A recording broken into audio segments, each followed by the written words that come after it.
Tidak terasa ini minggu yang kedua bagi kita di tahun 2023. Terima kasih teman-teman tim pemuji untuk worship leader, singer, dan pemain musik.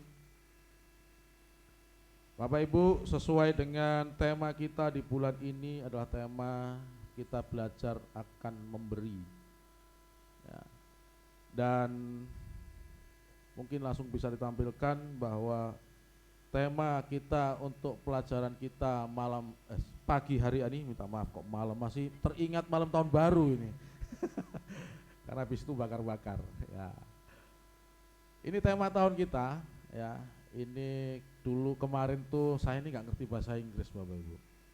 Jadi ketika saya diskusi dengan Bapak Ruben, Pak terlalu panjang kalimatnya. Ya, akhirnya dipres dibuat bahasa Inggris seperti itu. Ya. Live action in Christ, kan begitu ya. Hidup di dalam Dia, bisa dikatakan seperti itu, bergerak untuk Kristus. Nah, inti dari tema ini adalah mengingatkan kita kemarin di awal-awal, di minggu pertama kemarin, mengingatkan kita bahwa kita hidup di dalam Dia, itu mengingatkan bahwa kita ini ciptaan Bapak Ibu. Sebagai ciptaan berarti kita harus tahu itu siapa Sang Pencipta, harus tahu apa yang dimau Sang Pencipta, kan begitu. Untuk itu di dalam tahun ini, hidup di dalam Dia, bergerak untuk Kristus adalah hidup kita itu bergerak sesuai dengan apa yang menjadi aturan-aturan Tuhan Yesus. Nah, pagi di bulan ini khususnya kita akan belajar tentang memberi. Aturan-aturan atau firman Tuhan tentang memberi itu apa saja. Maka tema pada pagi hari ini adalah seperti yang tertera di dalam layar LCD monitor Bapak Ibu bisa lihat, berbahagia memberi daripada menerima. Lanjut Pak, kalau Bapak Ibu melihat ya ini teks kita di dalam Kisah Para Rasul 20 ayat 35. Dalam segala sesuatu telah kuberikan contoh kepada kamu bahwa dengan bekerja demikian kita harus membantu orang-orang yang lemah dan harus mengingat perkataan Tuhan Yesus, sebab Ia sendiri telah mengatakan adalah lebih berbahagia daripada apa? Menerima. Saya pikir memberi lagi nanti. Ya. Lanjut Pak, saya mengajak kepada kita untuk menganalisa Bapak Ibu. Ya. Apa pendapat Anda tentang gambar ini? Ada sesuatu yang aneh kalau dengan pandangan dunia? Apa yang aneh Bapak Ibu? Terbalik apanya Bu? Begitu ya. Jadi pandangan dunia kan memang lebih berbahagia itu kita menerima daripada kita memberi. Begitu ya.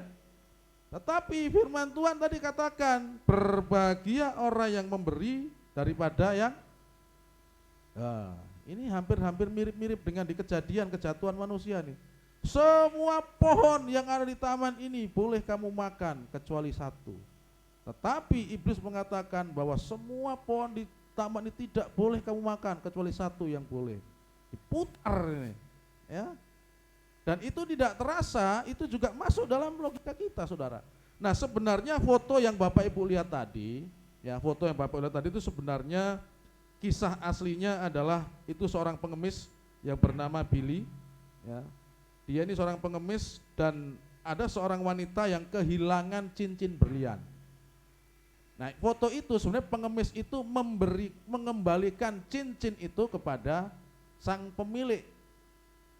Akibat daripada kejujuran dari pengemis ini, saudara, si pemiliknya ini langsung menulis status atau membuat di media sosial dan menggalang dana. Nah, banyak orang bersimpati atas kejujuran si pengemis ini, maka dari penggalangan dana itu terkumpul uang sekitar 830 juta. Wow. Ya, dari kejujurannya. Ya, itu sebenarnya fakta daripada foto yang ada. Nah, tadi saya ambil hanya fotonya saja.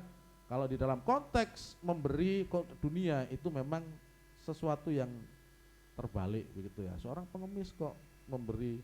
Nah, itu dunia, Saudara. Dunia itu berkata berbahagia orang yang menerima. Tetapi firman Tuhan pagi hari ini mengatakan berbahagia orang yang memberi. Tentu kalau kita membaca teks ini atau tema ini, Bapak Ibu, benar enggak memberi itu berbahagia? Kita renungkan dulu ini, kalimat ini. Benar tidak memberi itu bahagia? Karena begini, ketika kita memberi, itu ada sesuatu dari milik kita yang berkurang.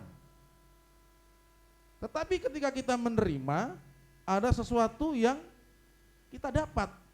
Berbahagia mana? Kehilangan atau mendapat? Mendapat ya. Itu ilmu dunia seperti itu. Jadi nggak masuk akal nih firman Tuhan ini, kan begitu. Berbahagia orang yang memberi daripada menerima. Dan saudara, seperti yang saya katakan tadi, memberi itu berarti merelakan barang milik kita, sesuatu yang menjadi haknya kita, itu kita berikan ke orang lain, artinya berkurang. Sekali lagi saya katakan, menerima itu berarti menambahkan sesuatu yang kita tidak punya karena kita diberi oleh seseorang. Logikanya adalah lebih berbahagia menerima. Betul? Logikanya seperti itu, berbahagia menerima daripada kita memberi. Nah, bagaimana supaya kita itu bisa berbahagia dalam memberi? Ini kan pertanyaannya. Nanti setelah kita memahami kiat-kiat supaya kita berbahagia memberi, jadi nanti kita praktekkan, saudara, di akhir bulan. Ya, bagaimana supaya kita ini memberi itu dengan sukacita. Tentunya saudara, pertanyaan ini bisa kita jawab ya, memberi yang bagaimana yang membuat kita itu berbahagia. Kita bisa baca Alkitab kita di dalam 2 Korintus 9 ayat 7. Seperti ini bunyi firman Tuhan. Hendaklah masing-masing memberikan menurut kerelaan hatinya, jangan dengan sedih hati atau karena paksaan.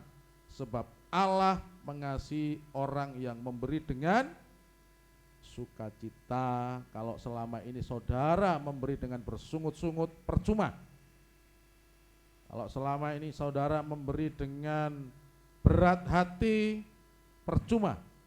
Sudah kehilangan apa yang menjadi haknya saudara, tetapi Allah tidak mengasihi.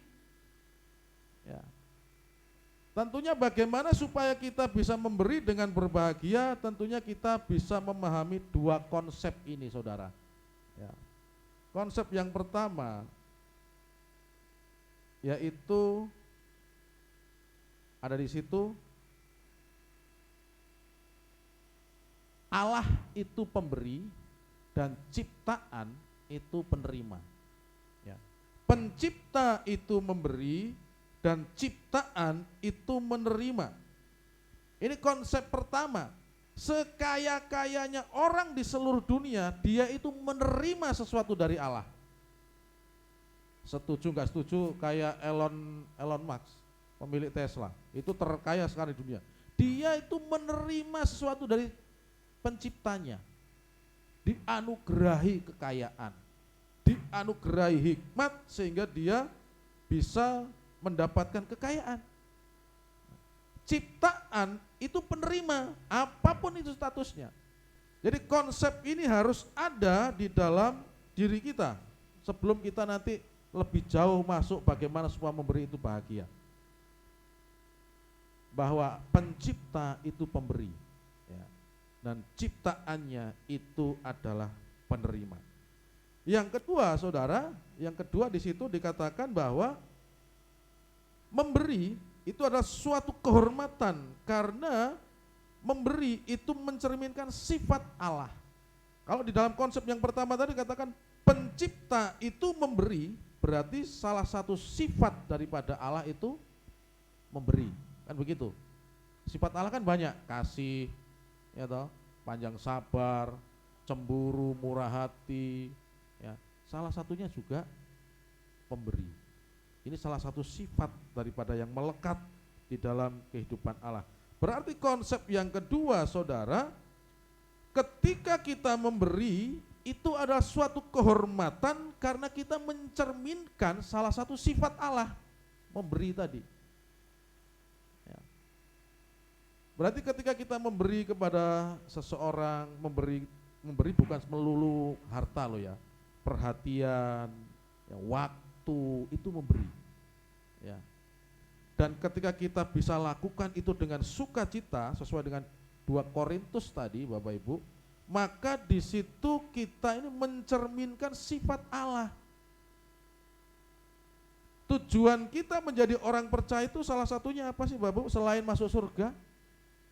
Ketika masih di dunia ini menjadi duplikatnya Kristus, tanda kutip duplikatnya ya, artinya apa? Sifat-sifat Kristus itu kita kerjakan, gitu loh.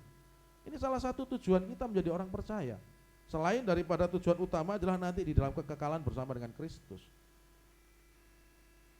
Jadi mencerminkan sifat Allah itu adalah satunya memberi, saudara. Nah, pertanyaan berikutnya adalah pemberian yang bagaimana sih yang Allah lakukan? Ya, yang membuat kita nanti pada akhirnya itu bisa berbahagia. Kita mencontoh dari Allah dulu. Ya. Pemberian yang bagaimana yang Allah lakukan supaya nanti kita bisa memberi dengan sukacita. Yang pertama adalah Allah itu memberi bukan untuk mengikat atau mengendalikan, tetapi untuk apa di situ? Membangun manusia, saudara. Allah memberi bukan untuk mengikat atau mengendalikan, tetapi untuk membangun manusia. Allah memberi hidup, kesempatan, dan lain sebagainya, saudara. Dan pemberian yang terbesar Allah kepada manusia adalah hadirnya Kristus berinkarnasi menjadi diri dalam diri Yesus. Untuk apa, saudara? Untuk mengembalikan citra manusia yang rusak ini supaya memiliki serupa dan segambar dengan Allah kembali. Ini pemberian yang luar biasa. Surga menginvest, pakai bahasa ekonomi, surga menginvestasikan, tanda petik ya, harta miliknya yang paling berharga, paling mulia, ya, diberikan kepada manusia dalam diri Kristus untuk menjadi manusia dalam diri Yesus. Tidak lain tidak bukan adalah untuk memperbaiki citra manusia yang sudah rusak oleh dosa, supaya kembali memiliki gambar Allah. Nah, kalau surga jadi tidak tanggung-tanggung, ya, memberikan sesuatu yang berharga untuk membangun manusia, saudara, bagaimana dengan kita yang sudah menerima sesuatu yang berharga dari Allah? Ya. Berbeda. Biasanya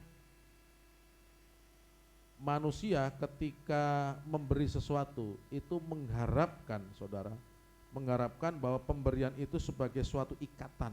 Arti maksudnya ya, mengikat supaya engkau tunduk pada saya. Ya. Salah satu contohnya adalah ketika ada yang pernah bertunangan.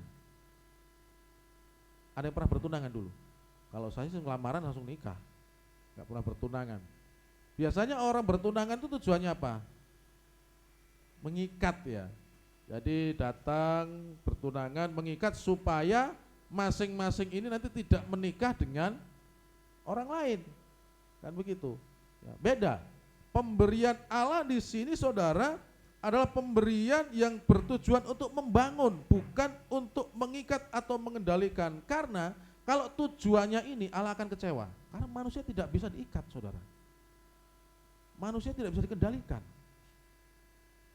Karena memiliki kehendak bebas. Ya. Sudah tahu firman Tuhan, masih saja melakukan dosa. Kalau tujuannya seperti itu saudara, maka akan ada kekecewaan pada akhirnya. Ya. Pemberian yang dilakukan oleh Allah adalah pemberian yang bertujuan untuk membangun manusia. Jadi kalau kita nanti diminta sama Tuhan untuk mengaplikasikan supaya kita bisa memberi dengan berbahagia, maka milikilah tujuan seperti Allah. Ketika memberi tujuannya adalah untuk membangun, bukan untuk mengendalikan. Ya. Ketika saudara misalkan nanti tahun ini kita ada visi untuk membeli tanah atau Tuhan izinkan untuk membangun gereja, saudara memberi banyak, lalu saudara memberi aturan kepada gereja, Pak harus begini, gereja harus terikat pada kami. Itu pemberiannya tidak tulus saudara. Karena ketika gereja tidak mau mengikuti aturan saudara, saudara akan kecewa. Ya, awalnya duduk di depan, bisa di tengah, di belakang, akhirnya hilang. Karena kecewa.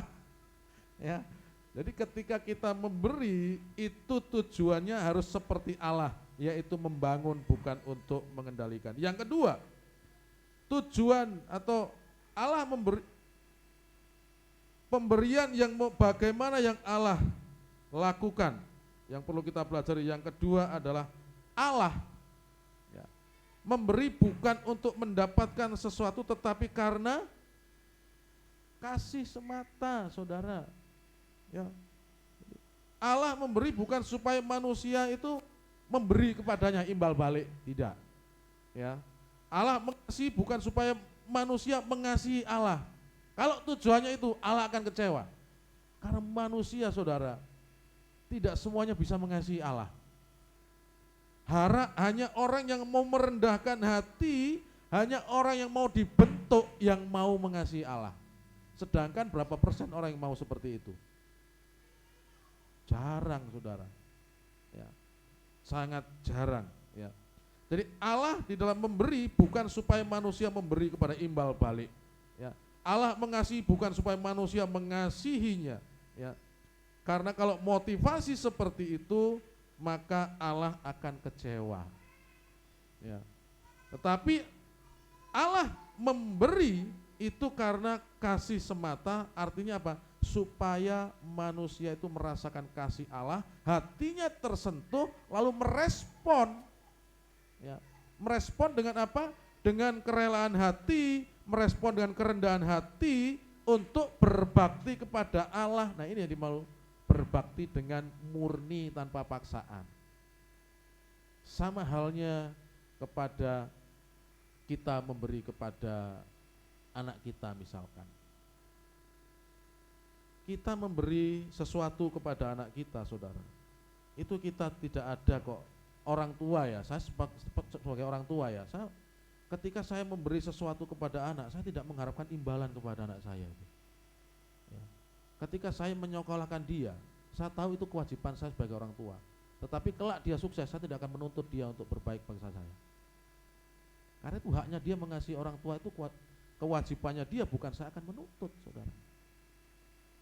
Untuk supaya dia bisa mengasihi saya apa? Dari kecil diajar, dari kecil tak kasih tahu firman Allah seperti itu. Ya. Adakah di sini kita sebagai orang tua memberikan kepada anak sesuatu, tapi habis itu kita mengharapkan sesuatu atas anak itu, saudara? Saudara kalau seperti itu nanti akan kecewa. Ujung-ujungnya sebagai orang tua saudara akan ungkit-ungkit kebaikan saudara kepada anak. Saya menyesal memberi air susu kepada engkau. Itu sudah kewajiban orang tua, saudara. Kalau anak itu bayi bisa ngomong, saya dulu nggak mau susunya ibu. Ya, karena saya juga nggak ingin jadi bagian daripada keluarga ini, saudara. Kalau orang tua nanti memberi menuntut ini, seperti itu nanti akan mengungkit-ungkit. Tetapi orang tua yang benar, dia akan memberi itu atas dasar kasih. Dan anak ketika merasakan itu saudara, pernah enggak saudara membeli kepada anak yang sudah besar, waktu kecil, memberi kepada anak, langsung anak bilang terima kasih terus menyium pipi kita, bangga enggak kita?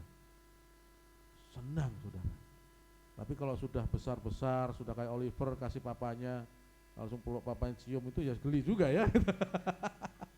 Tapi waktu kecil saudara, ya, waktu kecil kayak anak-anak kami, kalau kami kasih sesuatu, terima kasih papa, langsung peluk cium, itu senang sekali saudara. Ya, itu senang saudara. Beda, ya. Jadi Allah itu memberi bukan untuk mendapatkan sesuatu kepada manusia, tetapi dasarnya Allah memberi kepada manusia itu hanya semata-mata karena kasih. Karena kasih itu Allah. Ya. Kalau kasih itu Allah, berarti Allah itu memberi pasti saudara. Dan orang yang memiliki kasih tidak banyak menuntut saudara, karena dia dengan sukacita dan bangga untuk memberi saudara.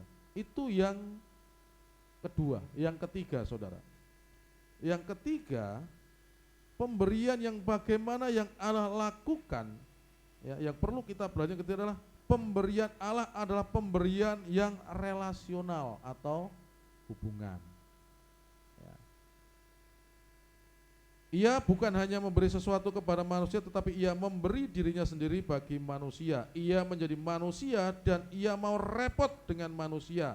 Pemberiannya tidak menggantikan relasinya dengan manusia. Artinya gini, saya kasih ilustrasi saja.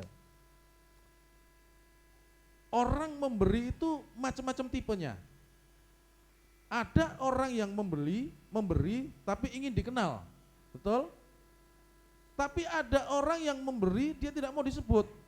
Tidak jauh-jauh, contohnya yang memberi drum ini saudara, yang saat ini kita bisa pakai. Ya. Ketika dia memberi, menawarkan sesuatu kepada kami, dia pesan kepada saya khusus, Pak, jangan di tag di Facebook nama saya, jangan sampai tersebut nama saya kepada siapapun, ya. Karena biarlah itu menjadi berkat bagi jemaat saudara. Nah, orang ini Kristen tapi tidak pernah beribadah saudara. Waktu saya ajak doa, lari-lari. Tapi di dalam memberi, dia tidak mau seperti apa ya, sudah memberi, sudah nggak usah ada komunikasi gitu loh, ya sudah selesai. Tetapi Allah tidak seperti itu. Ketika Allah memberi, Allah tetap menjalin komunikasi. Ya, yang dimaksud itu seperti ini, Allah memberi itu tetap mengandalkan relasional, tetap mengendalikan hubungan, mengutamakan hubungan. Makanya ketika Allah memberikan anaknya yang tunggal menjadi manusia, yang dibangun di situ adalah hubungan. Oleh karena hubungan inilah pada akhirnya manusia bisa mengerti Allah, memiliki gambaran tentang Allah, memiliki sesuatu pandangan tentang Allah saudara. Kalau saudara melihat hari-hari ini kepercayaan-kepercayaan di luar iman kita saudara, itu semakin lucu-lucu. Segala sesuatu yang tidak sesuai dengan zaman nabinya itu dikatakan itu haram. Musik haram karena zaman Nabi tidak memakai musik. Begitu. Ya. Tetapi ketika naik mobil enggak dikatakan haram. Kan zaman Nabi enggak ada mobil. Harus naik unta, ya. Jadi semakin aneh-aneh, dan itu bagi kepercayaan tersebut saya nggak menyalahkan saudara, karena pemahaman seperti itu benar bagi orang itu, ya. Yang mau saya sampaikan di sini adalah ketika Allah memberi, dia tetap mengutamakan hubungan, sehingga ketika Allah memberikan anaknya terjalin suatu hubungan atau komunikasi. Coba saudara, kalau misalkan yang memberi drum ini dia mau menjalin relasi dengan saya, dengan bapak ibu semuanya, ketika ketemu di jalan, mungkin bapak itu, oh Pak, terima kasih ya untuk drum yang sudah diberikan ke gereja. Dia akan ini dari jemaatnya Pak Dodi ini, di Pelita Kasih mungkin ini dikasih gini. Karena ada pesan jangan seperti itu, pada akhirnya bapak ibu juga nggak bisa mengucapkan terima kasih kepada orang itu, nggak ada hubungan, putus saudara. Ya. Nah, yang ketiga ini saudara, ini juga perlu kita teladani. Ketika kita memberikan sesuatu, saudara, tetap menjalin hubungan. Ya. Artinya enggak cuek saja. Pokoknya aku sudah memberi, udah itu urusanmu, ini enggak seperti itu. Kita juga tetap menjalin komunikasi, hubungan-hubungan yang ada. Jadi pada akhirnya bagaimana supaya kita ini bisa memberi dengan berbahagia, saudara, atau lebih berbahagia memberi daripada menerima adalah kesimpulan yang bisa saya sampaikan di sini. Yang pertama adalah kita harus memahami konsep. Konsepnya Allah itu pemberi, manusia itu penerima. Kalau kita seperti itu, kita nggak jadi sombong. Kita sama-sama penerima sesuatu dari Allah. Itu loh. Ya. Orang kaya kita nggak usah minder. Wah, dia juga dikasih Allah kok. Saya juga dikasih Allah gitu loh. Sekaya-kayanya kamu itu dikasih sama Allah. Ya. Dan sepas-pasnya kami juga dikasih oleh Allah. Itu konsep yang pertama yang harus kita pahami. Yang kedua, sifat Allah itu salah satunya pemberi. Jadi ketika kita mengaplikasikan dengan memberi, berarti kita mencerminkan sifat Allah. Ketika itu terjadi, saudara, maka kita akan memiliki kebahagiaan karena kita diberikan hak yang luar biasa oleh Allah untuk mencerminkan salah satu sifatnya. Ini suatu sukacita tersendiri, saudara. Dan supaya kita juga bisa memberi dengan berbahagia, ya, bisa memberi dengan berbahagia, kita juga bisa mempelajari bagaimana Allah itu memberi kepada manusia. Tujuan Allah memberi yang pertama bukan untuk mengendalikan, tetapi untuk membangun. Tujuan Allah memberi yang kedua adalah bukan oleh karena menuntut imbalan, tetapi oleh karena kasih. Tujuan Allah di dalam memberi juga tidak supaya tidak putus hubungan, tetapi harus terjadi suatu hubungan relasional yang terus terjadi antara manusia dengan Allah, antara pencipta dengan ciptaan, saudara. Ya, dan itu terjadi di dalam doa-doa kita. Sebelum saya mengakhiri firman ini, ada satu cerita, saudara. Saya minta pemain musik untuk mungkin bisa ke depan. Ada suatu cerita di Amerika yang saya baca bukunya. Ya. Ini kisah anak miskin dan pemberi roti. Bahwa suatu hari ada seorang anak miskin berdiri di hadapan toko, ya, toko roti di Amerika, saudara. Anak miskin ini, anak gelandangan ini pengen menikmati, pengen membeli roti yang ada di dalam toko, dan dia hanya bisa lihat begini aja di kaca. Ya. Lalu setelah sekian lama dia di depan toko melihat, ya, datanglah seorang bapak kakek-kakek. Lalu dia menghampiri anak miskin ini, saudara. Lalu dia katakan, bahasa Indonesia saja ya, bahasa Inggrisnya saya nggak tahu. Apakah kamu pengen roti yang ada di dalam situ? Anak miskin ini mengatakan, ya kakek, saya dari tadi sebenarnya pengen menikmati roti yang ada, tetapi saya tidak punya uang. Saya nggak ada uang untuk membeli. Saya dari tadi di sini dan tidak ada orang yang memberikan koin kepada saya supaya saya bisa menikmati roti yang ada. Setelah percakapan singkat, kakek tadi masuk. Lalu dia memberi beberapa roti. Dan dia keluar, dan roti itu diberikan sama kakek itu kepada anak yang pengen roti tadi.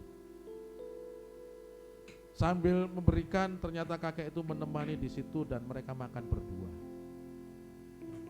Dan saudara tahu apa yang terjadi? Pertanyaan dari anak kecil ini kepada kakek. Apakah kamu Yesus? Kaget, saudara, si bapak ini. Ternyata setelah bapak ini menanya, kenapa kamu menanyakan seperti itu? Ternyata anak ini sering diceritakan oleh kakeknya bahwa salah satu sifat Yesus itu adalah memberi. Maka di dalam pikiran dia, ketika ada orang memberi, dia itu Yesus. Simple, anak kecil itu kan pikirannya simple. Nah, saudara, salah satu sifat Allah itu pemberi. maka kita sebagai anak-anak Allah, maka kita juga harus memiliki hati yang suka memberi. Tentunya ini sekali lagi kembali ke awal khotbah, bertentangan dengan statement dunia. Dunia adalah lebih berbahagia menerima karena mendapatkan sesuatu. Tetapi firman Allah mengatakan lebih berbahagia memberi daripada menerima.